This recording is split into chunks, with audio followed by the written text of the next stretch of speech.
Hello, this is Roland. I want to emphasize again why you need to meditate.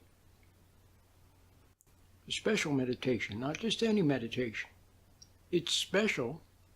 It's actually very simple. It's not special in that it's like the natural way. It helps you to find the natural way of living for a human being. So it's not special at all. It's just perfectly regular. But there are so many of them out there that just aren't right because they miss the point, or there's something in it that's been added that ruins it, or it's just more of the same. I'm just going to keep it real simple. The problem that most people have is that they're lost in their thoughts most of the time. That's their problem. And those thoughts are endlessly distracting. You know how you see someone come into Starbucks and they sit down with their computer and they're going to do some studying. And then the first thing they reach for is their iPhone. Then they get their computer set up a little bit, then they reach for their iPhone again. Then maybe they work on the computer 5 minutes and then they're on the iPhone. You know what I mean? So it's a distraction. Well, that's what our thoughts are, for the most part. A distraction. Always pulling you away from the present, from the moment. And more importantly, more ominously, they pull you away from the presence in the present. Now, mystics, Christian mystics, have talked about living in God's presence. Brother Lawrence wrote a book called Practicing the Presence of God.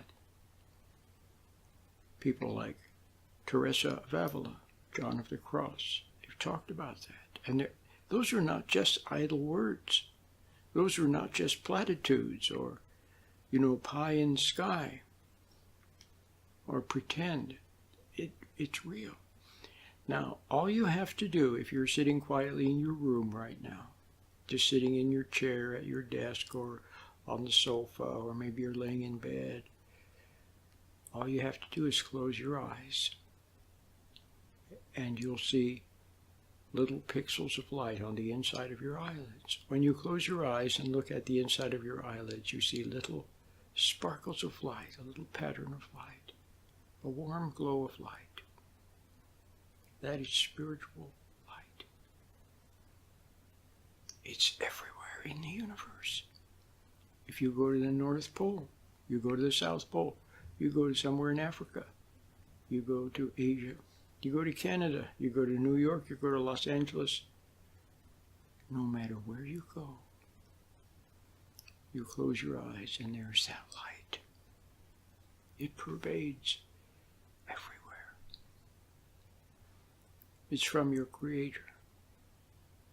That light has the key to everything good.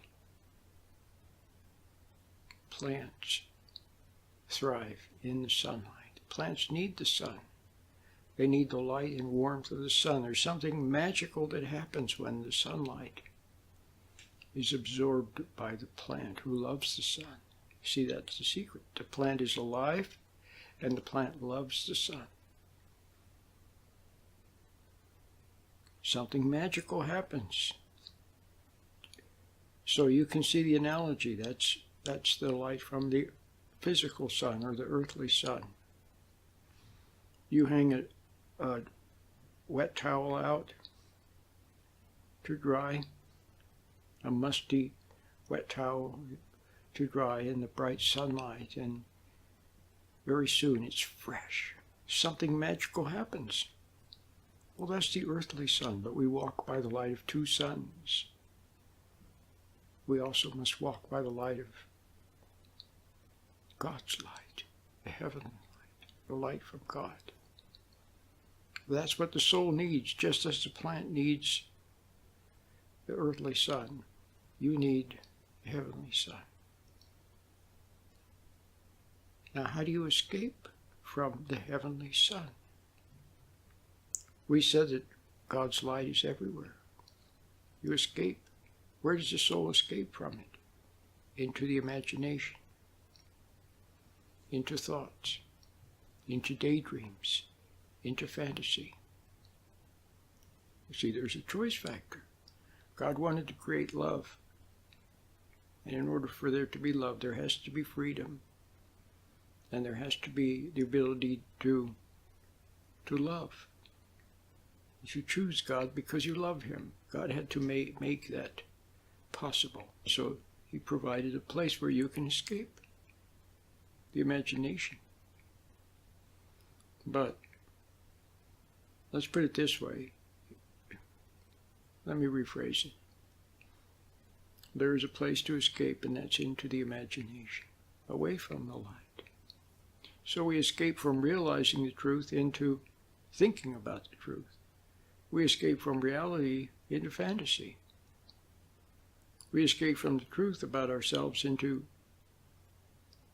pipe dreams of romance and revenge. And we play God there in this little alternate universe that we've created in our imagination. We play God. We judge other people. That's our biggest problem. Judging other people. That's playing God. So when you're apart from God, you see the result. What would be the result if a plant was apart from the sun? It wouldn't be good. So you're apart from God. But the good news is you can refine that light. But you have to want to. You have to be willing.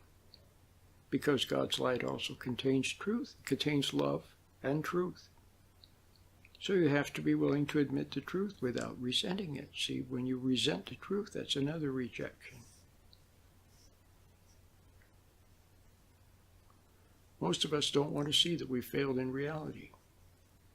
We fail with our kids. We fail with our partner. We have a history of failing in relationships. We have a grudge against our parents. We're angry at people. So on. We don't want to see it. So what do? We escape from seeing it. So all you have to do is realize that that's what you've been doing and stop escaping. And it's very simple to get started. So you have to start. You start by sitting quietly, closing your eyes. You can do it right now if you're sitting in your room, like I said, safely in your room or on the sofa or even laying in bed. You close your eyes and look at the inside of your eyelids and see that spiritual light. Then become aware of your hand. Become aware of your right hand with your eyes closed. Just quietly notice your hand until it begins to tingle a little bit. Eventually, you'll be able to have your hand have a little warm buzz. Maybe not all the time. No, not all the time, but sometimes. And you begin to recognize when you have that, it's good feeling.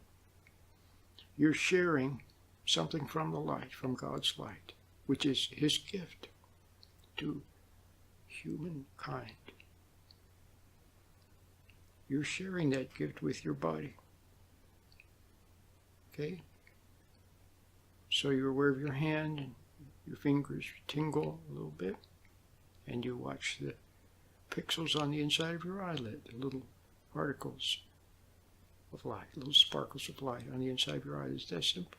You start doing that in the morning, at noon, again in the evening, just for a short amount of time. During the day, you can refresh it from time to time when you're sitting quietly somewhere. So it's very simple. That'll get you started. I have a meditation.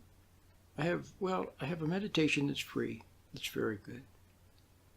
Then I have the 4-part meditation, which is really good. First part is free. You can listen to it free. So I have these resources for you, plus much more. So why not get started? See? So I think that'd be a good idea. My name is Roland.